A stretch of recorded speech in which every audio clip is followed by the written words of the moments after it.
Welcome to Wiregrass Daily News Sports. This is your daily look at sports in the Wiregrass and the Southeast. Dothan Wolves on 96.9. The legend producer Phillip Jordan breaks the news, covers the games, and talks to experts in the Wiregrass and Southeast. And now, Phillip Jordan.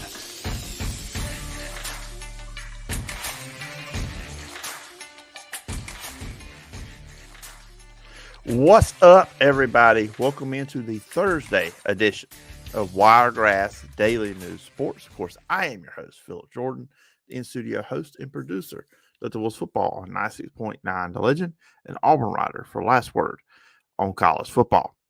We have a fun show planned for you guys today. I don't have one. I have two guests on the show, and we're going to jump into those conversations really quickly. I'm first going to be joined by Zack Nagy. He covers LSU over at LSU Country for Sports Illustrated. We will jump into what's been issues with LSU defensively, look back at their game against Missouri, talk about Jaden Daniels, and preview their matchup with Auburn. And then after that, I'll be joined by Goodson, who covers the Arkansas Razorbacks for Razorbacks Wire. We'll do the same thing with him. The season so far for Arkansas, and also look at their matchup with Alabama. Can they upset Alabama? How can they do it? Look, Arkansas's top 5 in sacks in the SEC. We know Alabama struggles with pass protection at times. Maybe that's a spot Arkansas can exploit and stay in the game. And also, you got a good quarterback, Caden Jefferson. They just got to be able to protect him and get their top-notch running back, Rocket Sanders, some room too as well. So we'll jump into those conversations. They go about 31, 32 minutes altogether. I think you enjoy it. Here you go. He is the publisher over at LSU Country. So we're going to dive into LSU Tigers and Auburn Tigers. Another battle Tigers for LSU. I guess they're just going to line them all up back to back like that. But Zach, I appreciate you coming on for a few minutes to talk about LSU Tigers. Of course, man. It's been a crazy year so far. You know, obviously 2 early losses, kind of transitioning to, as SEC play ramps up. But I'm excited to get it going. Let's do this thing. Yeah, so I guess every week with LSU, we can expect high-scoring games, and Jaden Daniels just showing the country why he should be a Heisman finalist. Look, man, because you and I, we'll get into the defense. We'll talk about that in a little bit. We were talking about that in a production meeting. But, man, this offense is something special. And you can't really overlook what Jaden Daniels is doing. It's historic, and it's kind of a shame that for the most part it got overlooked because of those 2 early losses in the season. But, man, what Jaden is doing is tremendous. It's a balanced attack with his legs, his arm. He's finally trusting his arm. He's pushing the ball downfield, utilizing both of his weapons in Malik Neighbors and Brian Thomas Jr. It's something special with what Jaden Daniels is doing. And like you said, man, you know what you're getting from this offense. You're going to get 40, 45, maybe 50 points a night. So it's been tremendous. And the balanced attack that offensive coordinator Mike Denbrock is dialing up week in and week out has really been spectacular. Yeah, you talk about Jaden Daniels. You talk about trusting his arm more, but what are some other things you've kind of seen from him versus this year for last year? Because this year it feels like, last year at times he kind of was safe with the ball sometimes, didn't really want to push it into certain windows. This year he seems a lot more aggressive, like I said, trusting his arm. But what are some other things you've seen, different from him from this year from last year? Yeah, so, man, it's year 2 in the system, and I think that plays a tremendous role for somebody like Jaden Daniels. He's more comfortable in his own skin. He's more comfortable in Baton Rouge. He's more comfortable with Mike Denbrock, the offensive coordinator, Brian Kelly, everything. And for him, when I kind of get the chance to talk to him, it's all about comfort. And that's really how he's feeling right now. And he keeps talking about how much, from a preparation perspective, you're going to have to do the same thing every single week. But now he knows what he's getting himself into. It's his second season also in SEC ball. So he understands the competition level, the atmosphere, just everything all in all is something that I've noticed from Jaden. He's just way more comfortable. And I've said it 5 times within this one statement, but that's really what it's all about. Just a comfort level of his own. And like I said, man, trusting his arm. There were boxes that needed to be checked off for Jaden Daniels to kind of hit that next gear. Trust the intermediate balls, deep balls, trust his arm, like I said. And he's really doing that. And now you're seeing him unlock this new level that he's able to get to right now. And, he should very well be in this Heisman conversation. Hey, he is not the first quarterback to transfer into LSU to have a major jump in year 2. I'm just going to – everybody knows what I'm talking about with that one. And that's the thing, too, is kind of, in a way, it's going to be sad because he's having this great year. But, when you look at it in the ranks, Joe Burrow, everybody knows 2019. But the receivers too. I mean, Malik Neighbors, Brian Thomas, the emergence of him at the number 2 spot. We knew Malik Neighbors comes in here, but man, Brian Thomas just hit him now exploding. You can't double Malik because you got the other guy over there. So it's really putting the pressure on the defense when you got 2 guys like that.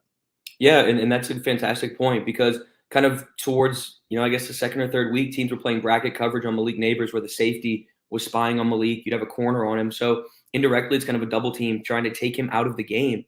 And with that, you saw Brian Thomas just eat. I mean, he's leading the nation in receiving touchdowns with 9. He's getting everything he wants. And that connection with, Jaden Daniels is something that's emerged, in a tremendous way. And it's something special. And we talk about the receivers because they're doing so fantastic. And Jaden Daniels has been fantastic. But the emergence of Notre Dame transfer Logan Diggs has been something to kind of harp on a little bit as well, man. He could very well be on pace to get 1,000 yards this season. It'll be close. He'll probably end around that, 850, 920 range. But look, man, for him to be killing it on the ground as well opens up this offense to a whole nother dimension. And you're seeing somebody like Brian Thomas Jr. reap the benefits of that. Yeah, I feel like last year at times Jaden Daniels had to also be the running game. Like the running game wasn't always there, but now you've got Logan Diggs. That just adds to it. I mean, yeah, Jaden Daniels may go over 100, but he doesn't have to be that for them. It's just that's what he's doing because he's an incredible talent. So yeah, that's a big thing for LSU with that run game too, because I think it was lax last year.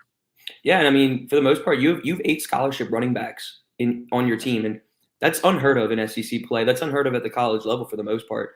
To have 8 guys on scholarship and have so many weapons in your arsenal is fantastic. But Logan Diggs has taken over this running back room in a big way. And to what you were saying, yeah, I mean, last season Jaden Daniels served as for the most part, your entire offense, man. He was using his legs, taking some hits, running, passing, doing everything he needed to do. And the emergence of Logan Diggs has really taken some weight off of his shoulders and allowed this offense to get to that next gear, next level.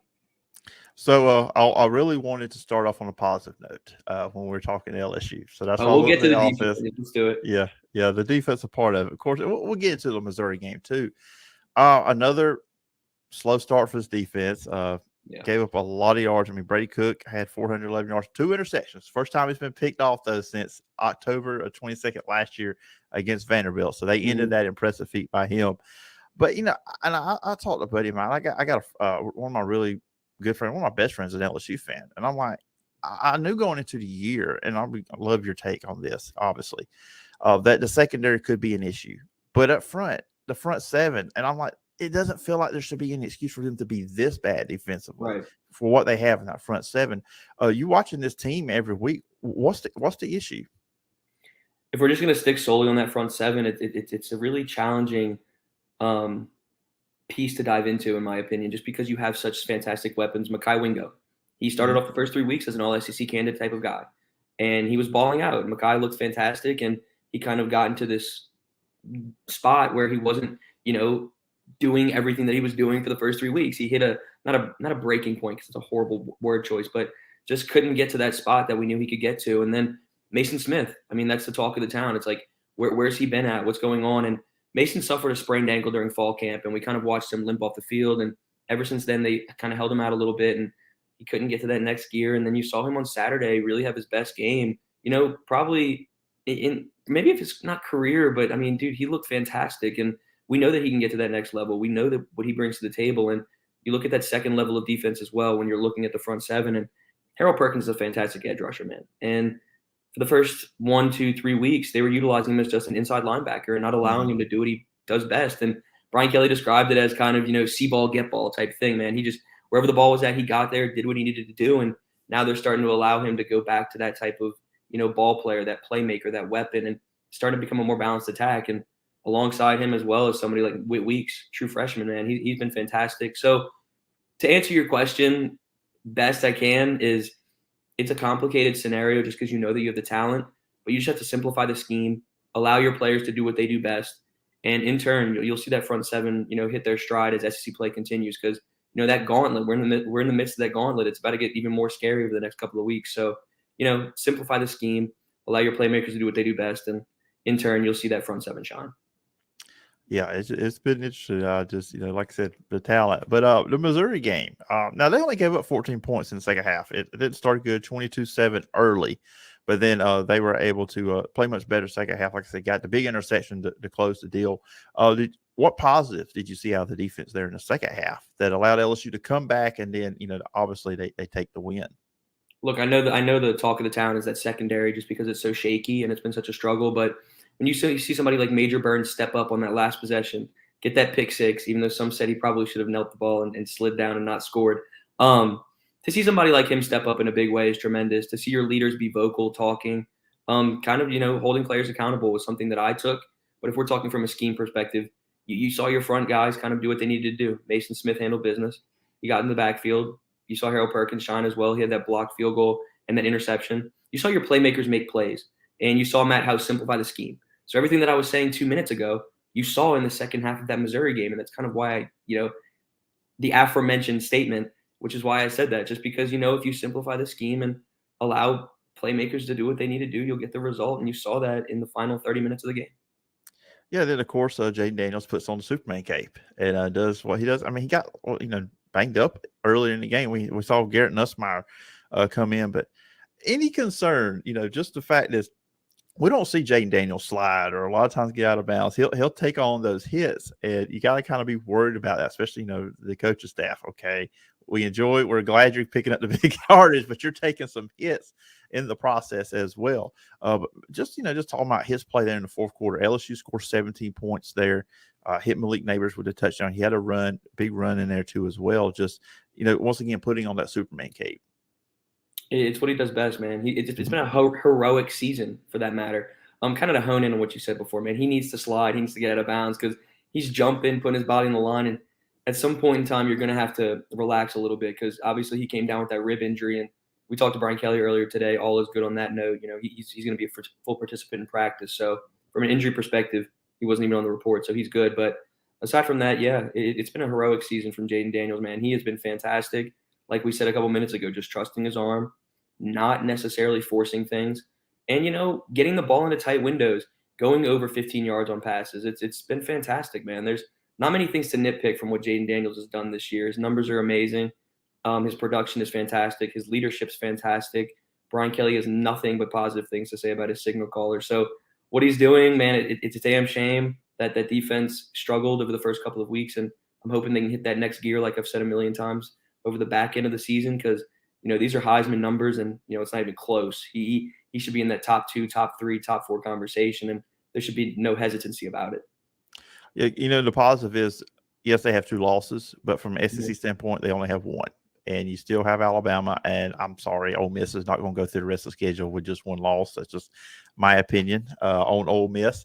So very much a lot to play for LSU when it comes to the SEC. Now, you talked about the defense. I think, Zach, they can actually get a get-right game this upcoming Saturday against the Auburn, because I looked at the matchup and I told a buddy of mine, I said, this is weakness versus weakness, I guess you'll say. The LSU defense versus the Auburn offense.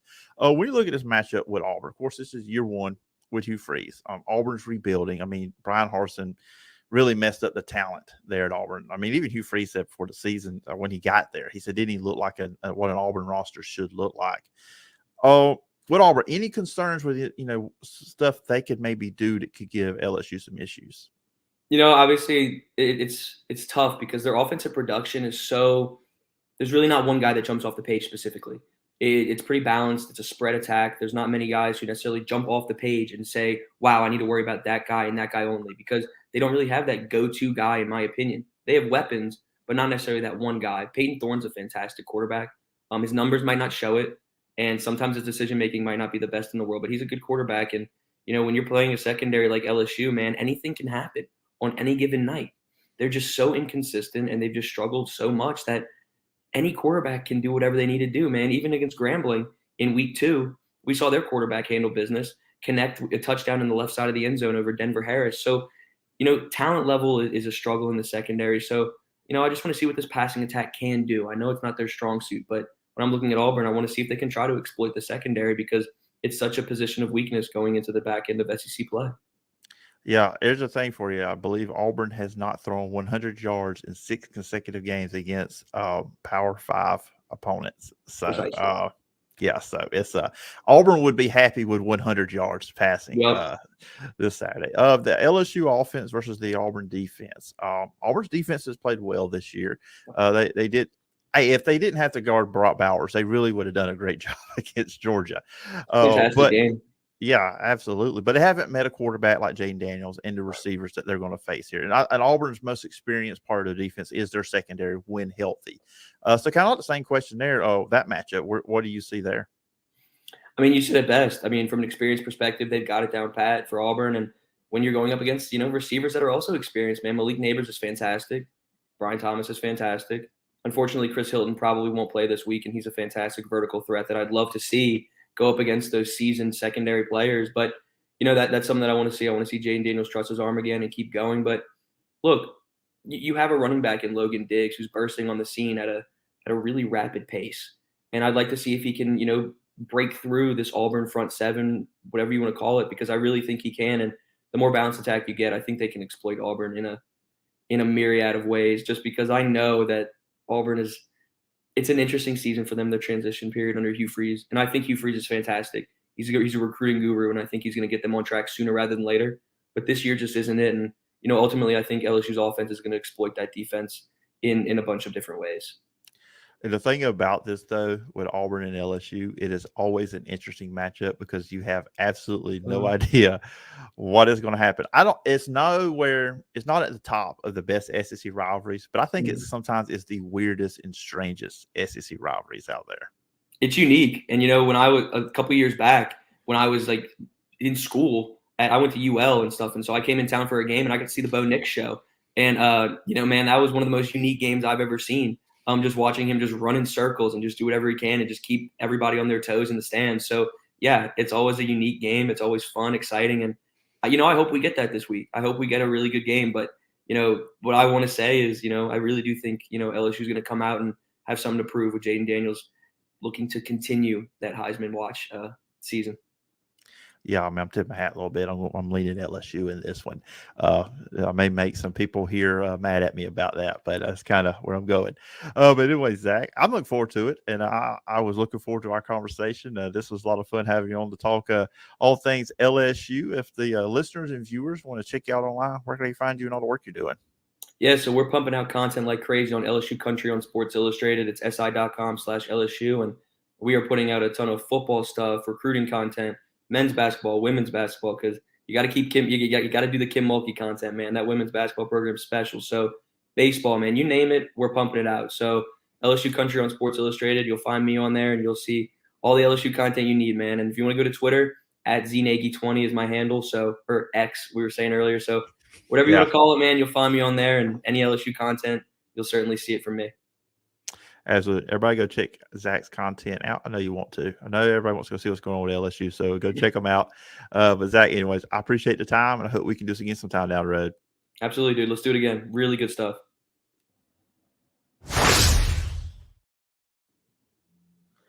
Everybody, next up here on the Thursday edition of Wiregrass Daily News Sports, I am joined by Connor Goodson. He covers the Arkansas Razorbacks for the Razorbacks Wire, part of USA Today, also over at Hall Country as well. And Connor, appreciate you taking the time to come on and talk some Arkansas. Yeah, I really appreciate you having me. It's kind of an interesting time to come on and talk about the Hogs because they're in the midst of what was probably going to be one of the best seasons under Sam Pittman that's turning into one of the worst. So there's definitely not a shortage of things to talk about when it comes to the Hogs.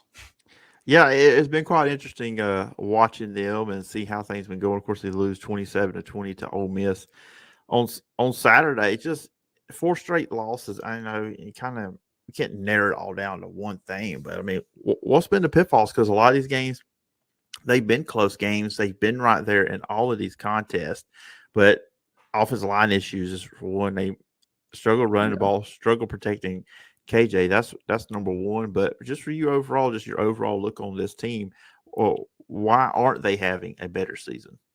Yeah, I mean that's the $1 million question. But to your point, the offensive line issues. I mean, it's really the same 3 issues that keep popping up in all of these games. That they've lost 4 straight, but 3 of the 4 were 1-possession games. So it's they've been close. And I know Arkansas fans are tired of hearing we're close because it seems like every coach in recent memory has said, we're close, but at some point it doesn't cut it. But to what you said, the offensive line has been atrocious this year, which is kind of ironic with a Sam Pittman coach team. But the offensive line has been so bad that at some point you can't even really tell if the transition from Kendall Briles to Dan Enos is really the problem, because the offensive line can't block to do anything. So that's been an issue. But the penalties also in all 3 one-possession losses to BYU at home, to LSU, and then last week to Ole Miss, double-digit penalties, which is really not a good sign, but it's not traditional from a Sam Pittman coach team, because he's usually got really disciplined, smart football teams. And then various game management decisions have also been very questionable, whether against BYU they go for it deep in BYU or their own territory and get stuffed and BYU scores off of it. You don't do that, you probably have a chance to win the game. LSU, the defense played awful, but they didn't have timeouts at the end to stop LSU. And then last week, just some play calling stuff was questionable, but it's just nothing has really gone right except on the defensive side of the ball. They've had a lot of good things happen, but it's the same 3 issues: too many penalties, bad offensive line, and questionable decisions just keep cropping up and keeping them from winning. And looking at the Ole Miss game going into this one, and you probably had to think going in offensively, okay, we got an opportunity here, because what they just gave at LSU, which, LSU's the top offense in the conference, but still you got KJ Jefferson. This is, if Jaden Daniels was able to run wild on him, you think, okay, KJ should be able to do the same thing. Yeah. And they get down 17-7 early, but they did come out early in the fourth quarter. They took a 20-17 lead. What changes did you see with them? How were they able to make that comeback and take the lead? Well, I think midway through the game, they went back to what their opening drive in the game was, textbook, quintessential, what we've come to expect. They did have some issues with guys on the offensive line jumping and kind of backing them up, but they were able to overcome it like we saw against LSU. They were able to kind of overcome those mistakes. KJ looked a lot more confident on it's wild to me because he just hasn't looked like the same KJ consistently. You've seen flashes of the old KJ in some of these games. Like you mentioned, during that comeback stretch, he was just, getting back to what he does, looking at his first couple of reads, and if they're not there, taking off. But he's just not really been comfortable. He's lost a lot of his confidence. It's not that same swagger that we're used to seeing from KJ. And some of that's, he knows he's about to be hit because the offensive line is so bad. And some of it's also maybe he's not completely comfortable in Dan Enos' scheme because he does have a reputation for wanting more pocket passing quarterbacks. But when we saw them make that comeback, they were able to, get short passes, move the pocket, get KJ out there, because it's one of the weirdest things I've ever seen in a quarterback. It seems like he's better throwing on the run and more accurate throwing on the run than he is, sitting in the pocket, progressing through his reads and stuff. It's wild, but that's where he's shown way more confidence in his career. And so I think doing that, it was able to kind of give some confidence. But at the end of the day, the offensive line just couldn't hold up their end of the responsibility to be able to block in order for them to make that one final push and one final drive to pull out the win.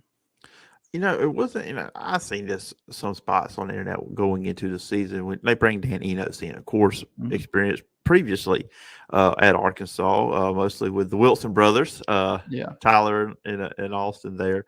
But kind of with KJ giving him more of a chance to run more of a pro style offense, maybe give him, more, be ready when he goes into the draft in NFL, because obviously Kendall Briles, that is not an NFL style offense. Does it seem like maybe he is struggling with that, going under center and versus doing what he did under Kendall Briles? Yeah, I think that's a big part of his struggles too. Is just he's not ever going to be one of those quarterbacks that can give you a 3-step drop and sit in the pocket and progress through all these reads. That's not really what makes him a good quarterback. Dan Enos wants a quarterback that can do that, sit in the pocket. He's not really building offenses around dual threat quarterbacks who can, extend plays and make these insane broken tackle plays where they extend the pocket, and like BYU last year where he sheds off like 5 tackles and finds a receiver downfield wide open. That stuff just normally doesn't happen. So it's kind of unique. And I think that they've had this weird tug and pull where they're trying to let KJ be KJ, but they're also trying to keep it in the back of his mind. Hey, we want you to do this. And the routes that the receivers are running, they're just taking a little too long to develop, making it difficult for KJ to make the proper read. They're not really getting separation either. That's been a big issue. And, you have that combined with the offensive line not giving him enough time, not being able to establish the run. It's just not a recipe to accurately see how KJ's doing, because he's either getting hit or, having to make something out of nothing. But I do think that some of that is the scheme that Enos is running. He's just not confident and really comfortable in it. And that, along with all the other issues that I just said, it's just not a good formula right now. Let me correct myself on something. I got the Arkansas quarterbacks confused. Austin and Brandon Allen. Oh, yeah, the Allen brothers, because their dad was on staff for a while too, and I think that because they're both Fayetteville products. But yeah, but Tyler Wilson's an Arkansas kid too, so yeah, and they were back to back. So I wasn't Austin wore number 8, and then I remember Tyler Wilson wore number 8. Yeah. So I think the numbers. Yeah, I just picture in my head the quarterback with that number. So.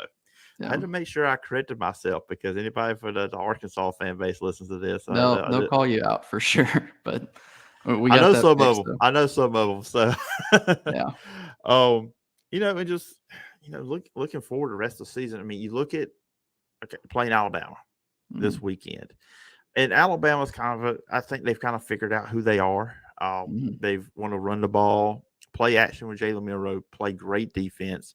They stifled Ole Miss in the second half of their game, did the same thing to A&M in their game. When you look at this match in an 11 a.m. game with Alabama, what are some keys for Arkansas to keep this game close and to also pull off the upset? Well, I think that this team's going to have to do something that they haven't showed that they can do all season, and it may even take a little divine intervention. But in all seriousness, I think it's going to have to be a perfect formula of, it is an 11 o'clock game. Maybe Alabama, they're feeling themselves a little bit. They feel comfortable, and maybe there's some overlooking Arkansas. Coming into this game, Arkansas hasn't beaten Alabama in 15 years. They're 0-16 dating back to 2007. So it's really tough for me to sit here and say, well, this 2-4 team that has struggled to beat really anyone is going to be able to be the team that, breaks that streak. But I mean, crazier stuff has happened. I think what you're going to have to see is the defense continue their extremely incredible play. I've been super pleased with the job that Travis Williams has done with that defense. He took one of the worst defenses in college football last year to be one of the only real bright spot that you can lean on. I mean, the defense has played well enough for Arkansas to win all 4 of these previous games. They just haven't had the offense that can do it. So I think you're going to have to see Alabama's defense struggle a lot. You're going to have to see the offensive line play out of their minds to give KJ time and give some of these receivers time to go through their routes. Arkansas is going to have to get some much better play from the running backs. Rocket Sanders, who was a preseason All-American watch list contender, has just completely struggled to get anything going. Some of that's injury. He did miss like 3 games due to injury, and he hasn't really looked the same. But some of that's also he's missing holes. He's not really getting his reads. And it's just some of it's frustration. Like I said, this offense doesn't have a lot of confidence right now. So you're going to have to see them get a lot of confidence, get some early scores, and make it a game going in the second half. And all you can really ask from this team is to be competitive into the second half and give themselves chances to win. And then eventually you have to hope, now that the gauntlet of the schedule is over and you get a little bit easier opponents, that maybe some of those games will start to go your way instead of the other way. Yeah, and one of the key matchups, I think, against Alabama, I mean, looking at the stats, I mean, Arkansas is top 5 in the SEC in sacks. I mean, once again, they're up there in the sack numbers. And I really think one thing Alabama struggles with is pass protection. A&M had 6 sacks on Jalen Milroe on Saturday, had 5 in the first half. And then you also look at the fact is when they played Texas, that was a big issue. It's been an issue all season for Alabama. Mm-hmm. Jalen Milroe's a talent that can get away from it just because of his athletic ability, but still, that's been an issue. How do you see that could potentially be something that could go in Arkansas's favor? I mean, obviously, if you get pressure on the quarterback, that changes things. Yeah, and that's when Arkansas's defense has really been at their best this season, is when they can get pressure on the quarterbacks and make guys make mistakes. To Travis Williams' credit, he's been really great about knowing when to time that pressure and not have them get beat. The second half against LSU was one of their definitely a difficult stretch for them. It was their worst stretch of defense in the season so far, but you really saw them bounce back in a big way against Texas A&M, and then last week against Ole Miss. It's been, you can't really ask for them to do much more. They have been able to get to the quarterback and create sacks. They're going to have to continue to do that, because if they can get pressure on Milroe and maybe break some of that confidence and that swagger, they can maybe, generate some turnovers and make this a game, because they're going to have to do a lot more turnover wise, creating points, they're going to have to create even more opportunities than they have been, because the thing we know about Nick Saban is that his teams, I know the offense hasn't been there completely this year, but they're one of the best teams, and he's one of the best coaches about taking advantage of opportunities and knowing when to capitalize on other teams' mistakes. So that's something that Arkansas is going to have to kind of take and use this week to stay in the game and make it competitive going into the second half. Yeah, that's the thing too. Jalen Milroe played really well for Alabama this past week, over 300 yards in their game with A&M, but he threw the 1 interception. So he still kind of has those tendencies to maybe throw into coverage or not quite see things like he needs to do. I mean, he's when we look at the quarterbacks, we know who's the most experienced quarterback in this matchup is KJ Jefferson. So, Arkansas's got 7 interceptions on the year. So, looking at that, you mentioned getting turnovers. Take advantage. If he gives you one, you got to pick it off. Yeah. That's one of the things that I think this defense compared to last year's off. I mean, they were able to get pressure, and they led the SEC in they were close to leading the SEC in sacks last year, but the secondary just was not able to take advantage of any of that pressure, and they weren't able to really play well enough to stop the run.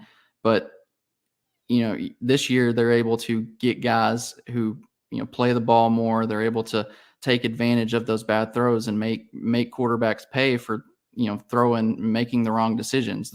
And that's kind of what we saw from Travis Williams that got me really excited for the hires, because under Gus Malzahn at UCF, they were able to generate turnovers at an incredibly high clip. And we've seen that time and time again this year, where they're just, they make something out of nothing, and they give the offense a golden opportunity. It's just the offense hasn't been able to do those things to capitalize on it. But the defense has been stellar, and for them to have a chance this week, it's going to have to, a lot of that responsibility falls on the defense again. It's going to be interesting. Like I said, it is an 11 o'clock kickoff on Saturday, early football. Yep. So it'll be interesting to see how Arkansas does and see this matchup with Alabama. And Connor, it's been a lot of fun having you on the show. I appreciate you taking the time coming on to talk all things Arkansas.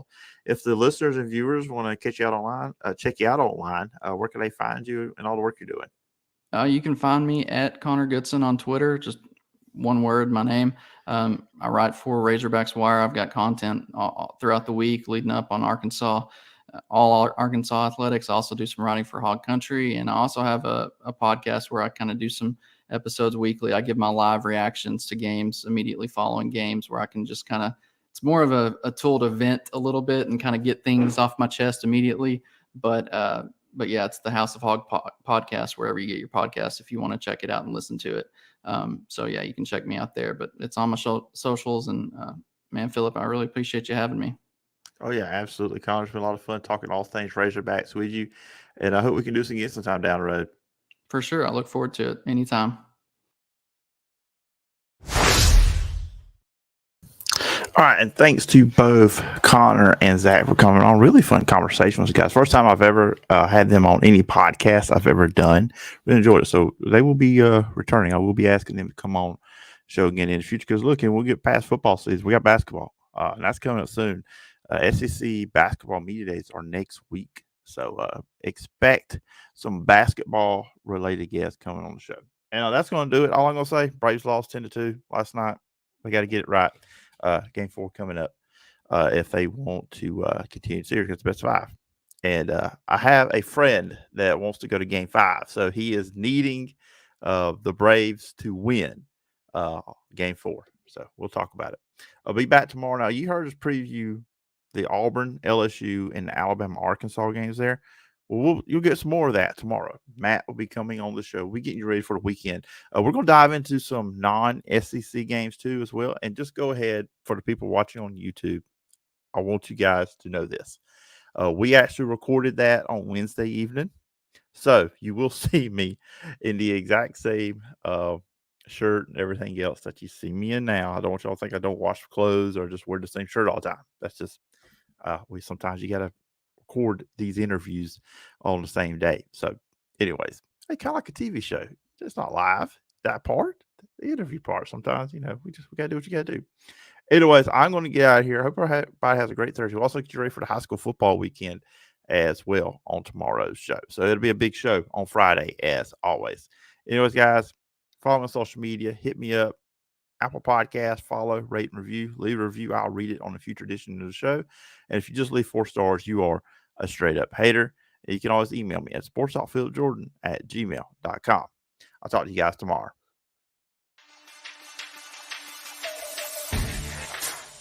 Thank you for tuning in to today's Wiregrass Daily News Sports. Make sure to tune back in tomorrow for more of the sports you love in the Wiregrass. Check out the podcast at wiregrassdailynews.com or wherever you get your podcasts. Continue the conversation and connect with Phillip on social media at PJordanSEC.